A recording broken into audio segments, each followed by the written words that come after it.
Stuttering John is threatening to leave once again.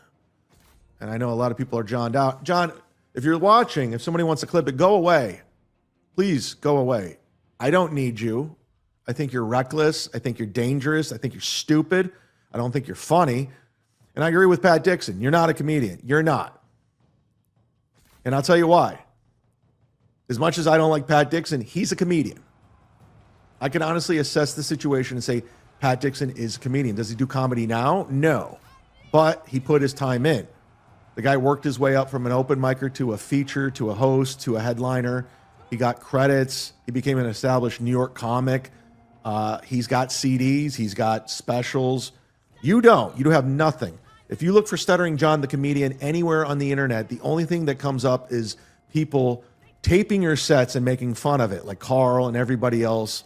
That's your status as a comedian. You're a fucking Johnny-come-lately. You've never been authentic to anything you've ever done. There was clips of you saying, I just want to be famous. I just want to be famous. That's all you wanted, to be famous. You didn't want to be a great actor. You didn't want to be a great broadcaster. You didn't want to be a great comedian. You just took the shortcut and how to get there every single fucking time. When it comes to comedy, you're not that guy. You find a quick way to make some fast cash coming out of the Stern Show and Tonight Show by saying, I'm John Melendez, the announcer from the Tonight Show and the Howard Stern Show. And what you did is you got a couple of fucking loser writers to write you some hack street jokes. And then you surrounded yourself with real comedians like Jim Florentine, like Nick DiPaolo, like Bob Levy, Greg Fitzsimmons. And then you start booking these funny bones and these improvs, taking home like 10, 15 grand a month because of the Stern name, because of the Leno name. And you would host these shows like a bitch, because you're a host, you're an MC, like Kiki. And you would surround yourselves with people cleaning up your mess, mopping your mess up during the check spot. And you would collect the majority of the money, like, here's a little bit, Bob, here's a little bit. That's what you are.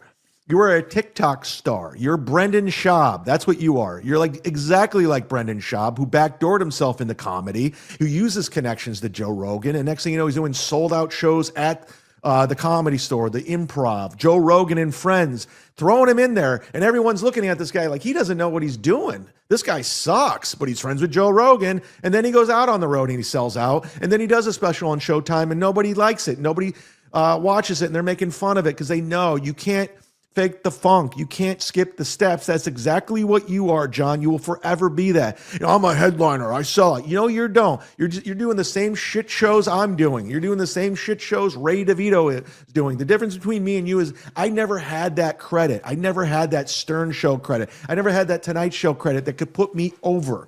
Okay? I've always been my worst enemy. Okay? I always burn that bridge. And it's unfortunate because I am a way better comedian. I'm a way better broadcaster than you every day, any day of the week. And ladies and gentlemen, if you disagree with it, you're wrong.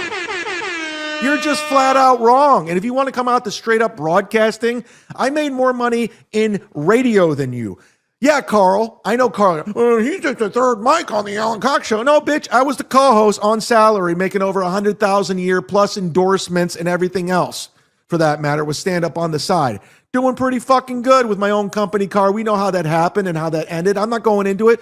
But the fact of the matter is, John, yeah, you were on the biggest show in the world at the time.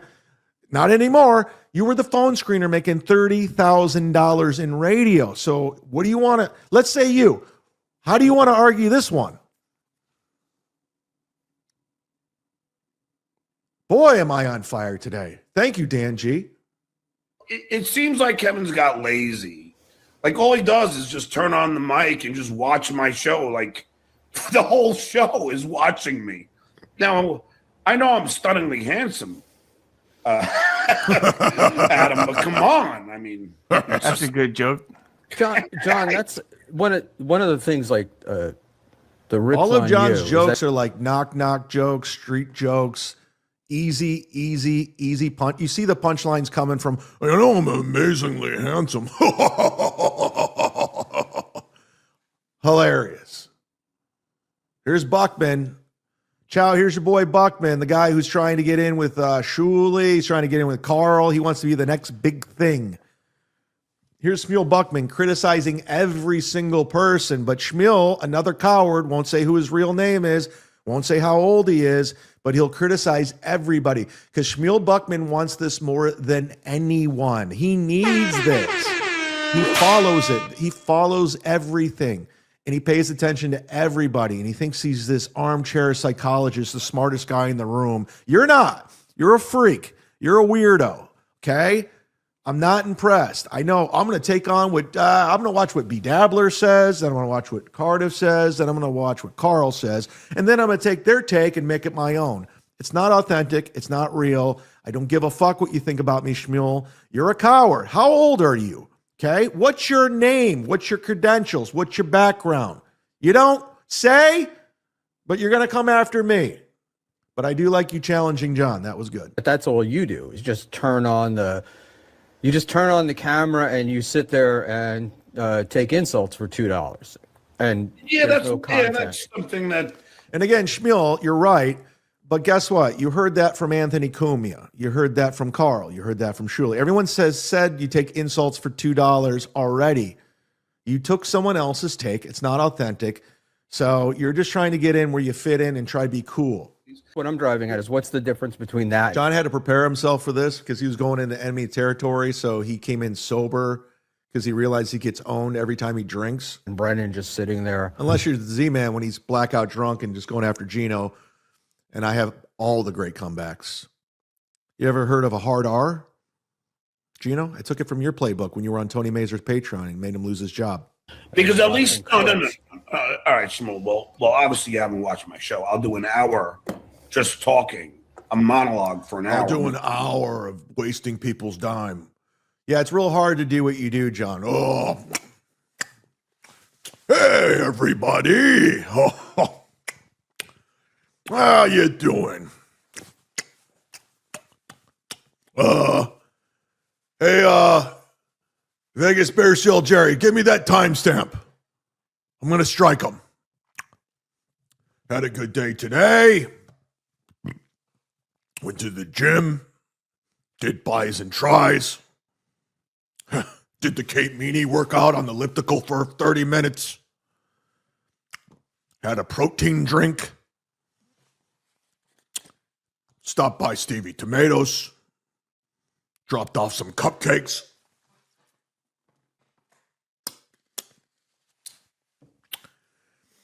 Yeah. Cleaned the litter box. Cleaned the front porch. It's funny because the shitware says I don't have a college degree. It's funny because I remember graduating from college where the shitware didn't even graduate high school.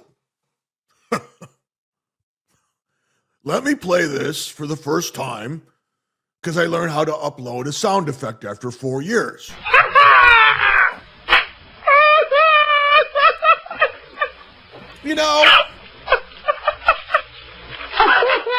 You know, Pinky snipes me every single day.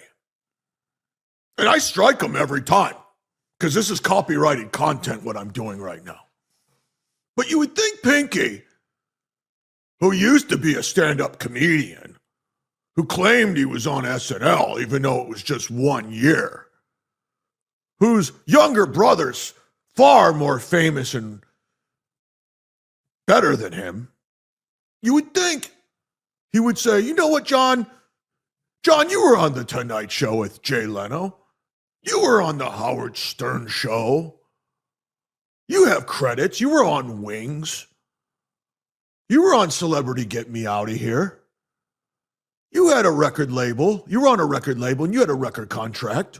You would think Pinky would show me the respect I deserve. But no, he'd rather just snipe my show and collect the proceeds while he gets 10ers and 20ers and red ones. So therefore, I'm going to go after his Patreon because everyone's coming after me. I don't do anything. I'm a nice guy.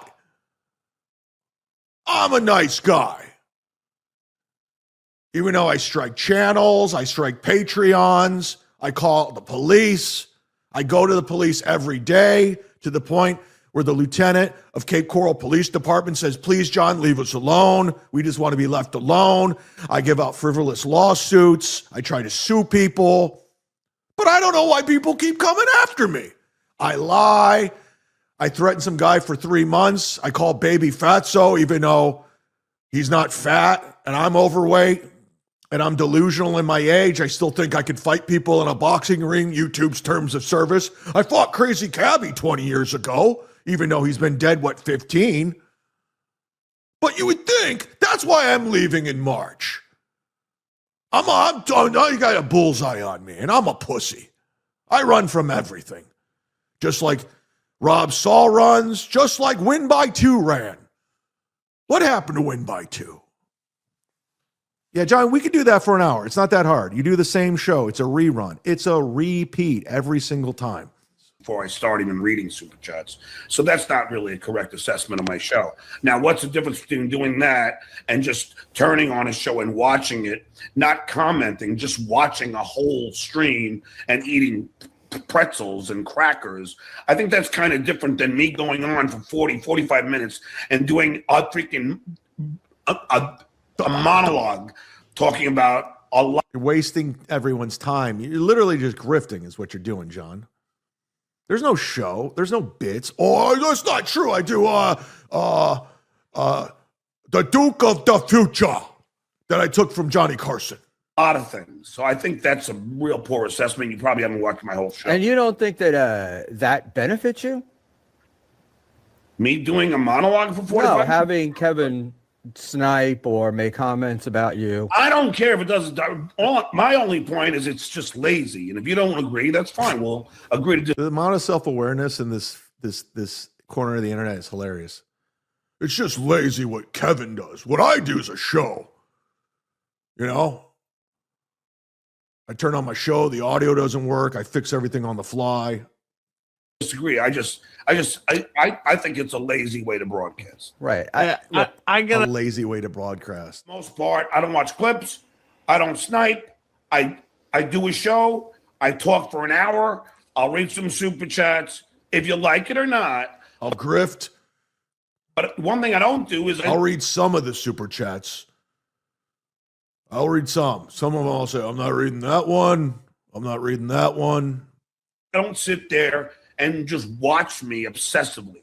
And if you think that's the same thing. You do watch clips, though. Really? How often? It doesn't. You do. You watch them, John. Shut up. You're lying. Here's the thing. John, if I want you to go away, I do. Because you're an arrogant, you're an asshole, and you're dangerous. I love how dismissive of you are of me because you're threatened by me. I know you are. Because you know I'm a fucking lunatic. I'm the same guy who will show up your house. I'm that guy. I'm that guy. You know I'm connected. You know I know comedians. You know I'm the real deal. So you try to put me, oh, he's beneath me. I'm not. When it comes to comedy and a comedian, I'm way above you on every list. And you can ask, we could take a survey tonight and go down the list of comics who thinks I'm a comedian, you're a comedian. I guarantee 99.9% of them say I'm the comedian. And that's what it is, John.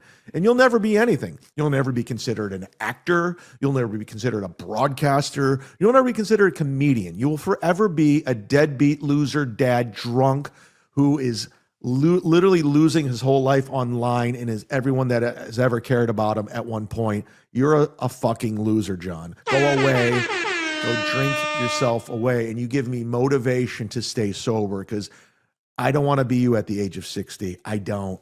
Thank you. Doesn't matter. You still watch clips, right? Okay. Not really that often, Schmuel. If you watch Well, yeah, I know, but like I'm sitting there listening to the other night to Dan telling you to maintain strikes and calling people content thieves, and then you guys watch a karmic clip. Am I allowed to put my penis in your vagina right now? And then I immediately stopped it because I was afraid I would. Here's the thing about Dan, too. Dan's like, he thinks he's the ultimate troll, but Dan, what he's doing right now is showing he really has no integrity. He'll just go to the opposite side to troll. It doesn't matter what it is. He doesn't believe in anything. And the fact that he's gaslighting John right now for viewers and stuff, it just goes to show you, like, listen, dude, I gave you some opportunities, but I'm not interested in working with you. So don't DM me because you don't stand for anything. You can't be trusted, and you're not good at what you do. So I don't know why you're doing what you're doing. Don't you want a little bit of credibility? Don't you want a little bit of an audience? Don't you want a little bit of people? You know what? Dan's a straight shooter. You're not. You're not. You're just going to take the opposite of what is considered the cool thing to do And that's what you're going to go with. And right now you're gaslighting John. And I'll never let you do it to me again, because even if you DM, let's do a show together. We need to do one. Nah, we're good. We're good. You're not gaining more fans or traction. You might get a couple more hate tweets. That's about it. That's true. Yeah. But normally, I'm not a big clip guy. I don't give a shit. If you look up the objective data, I'm not a big clip guy. Out of all the shows. Here's the thing. If you add commentary and you could talk about it, make it transformative and give your thoughts, that's what we're all doing. That's what that's what we're supposed to be doing.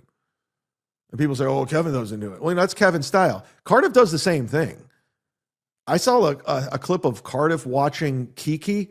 He didn't talk for 7 minutes. Somebody sent it like, look, he didn't talk he's just sitting there with the floating potato just watching. And then he won't even comment on what Kiki just said. He'll just pull up the super chat. Oh, thank you. Somebody sent me $50. Thank you very much. So everyone can criticize one another, but you all got to hold yourself accountable.